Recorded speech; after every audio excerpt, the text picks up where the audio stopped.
निकालते हैं लूका की इंजील और उसका 23 बाब और उसकी 43 आयत। उसने उससे कहा कि मैं तुमसे सच कहता हूँ कि तू आज ही मेरे साथ मेरे अजीजों, इस दूसरे कलमे का अनुमान है निजात, और निजात का मतलब है रिहाई, छुटकारा, मुखलसी, खलासी।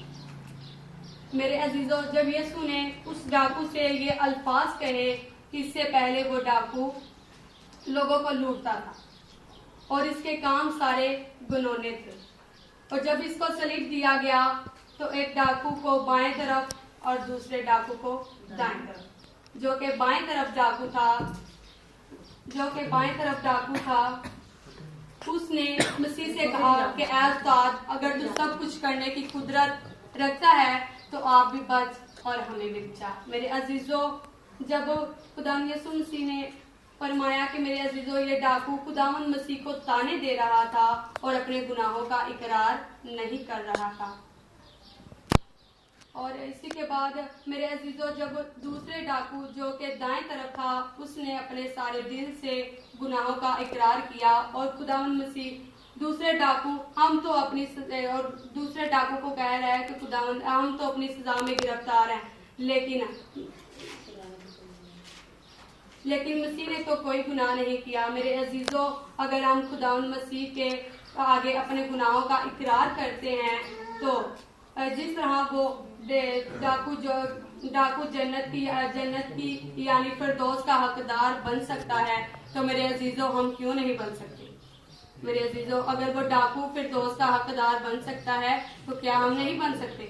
मेरे अजीजों, हमें भी चाहिए हम अपनी बुरी राहों से बाज आएं और हम यानी कि बुरी राहों को छोड़ें और खुदावंद की तरफ माइल हो, ताकि हम भी फिरदौस के हकदार बन सकें। मेरे अजीजों, आगे खुदा का पाक कलाम फरमाता है कि क्योंकि मसीह ने उस डाकू से कहा कि तू आज ही मेरे साथ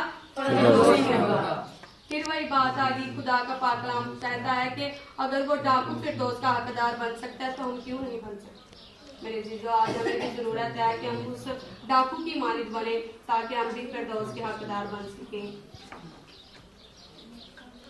आगे खुदा का पाक कलाम फरमाता है क्योंकि उसे अपने गुनाहों से रिहाई, छुटकारा, मुखलसी और खलासी मिली। मेरे अजीजों, इसीलिए हमें भी आज अपनी अपनी जिंदगियों पर गौर करना चाहिए और खुदावंद मसीह के आगे अपने गुनाहों का इकरार करें, ताकि कल नहीं, परसों नहीं, बल्कि आज ही खुदावंद हमें ले जा सकता है, क्योंकि वही हमारा निजात दींदा है। खुदावंद के पाक कलाम पढ़े और सुने जाने पर हम सबकी खास बरकत।